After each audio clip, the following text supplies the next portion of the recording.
Imagine this scenario. You ship a container of coffee, or rubber tires, or wooden furniture to Rotterdam. The buyer wants the goods. The duty is paid. But customs blocks the shipment. Why? Because you didn't provide the exact GPS coordinates of the farm where the coffee beans were grown, or where the rubber tree was tapped. It sounds insane, right? How can you, an importer in Paris or Berlin, know the latitude and longitude of a small farm in Brazil or Indonesia? But under the EU Deforestation Regulation, EUDR, this is no longer optional. It is the law. Today, we are going deep into the biggest non-tariff barrier of 2027. If you trade in the big 7 commodities, this video will save your business from a total shutdown. First, let's clear up a misconception. EUDR is not just about stopping illegal logging. It covers 7 specific commodities that drive deforestation: cattle, cocoa, coffee, oil palm, rubber, soya, and wood. But here is the trap. It also covers derived products. You export chocolate? That's cocoa. You export leather seats? That's cattle.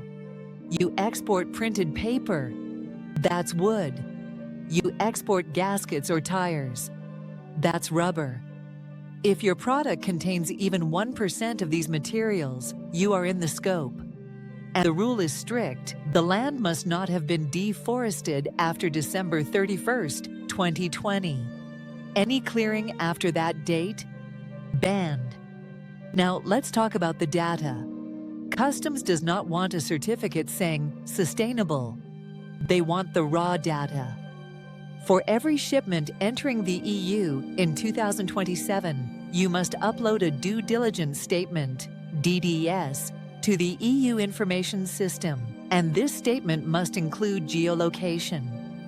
There are 2 rules here. Point data. If the farm is smaller than 4 hectares, a single GPS point, latitude, longitude, is enough. Polygon data. If the farm is larger than 4 hectares, you need the full digital shape, polygon, of the property. Why? Because the EU uses satellite monitoring, Copernicus, to overlay your polygon on their deforestation maps. If they see tree cover loss within your polygon after 2020, the system flags it red.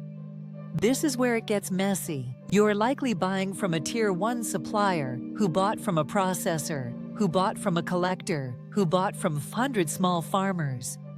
You cannot just ask your Tier 1 supplier for the data. They probably don't have it. You have to map the chain all the way back to the plot of land.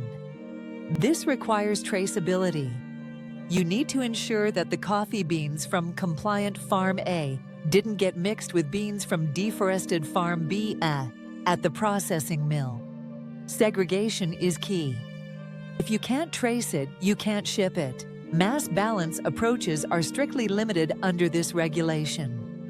What happens if you get this wrong? The penalties are not small fines.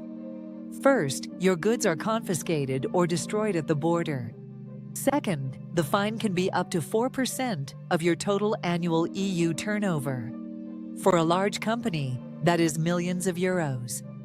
And third, you get put on a high-risk list, meaning every future shipment will be inspected. The era of don't ask, don't tell in supply chains is over. Transparency is the new currency. If you are sitting there thinking, how do I even start mapping 1,000 farms? Don't panic. There are tools for this.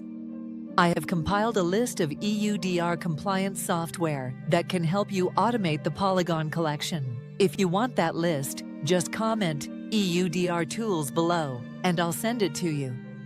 Thanks for watching. Start mapping today or stop shipping tomorrow.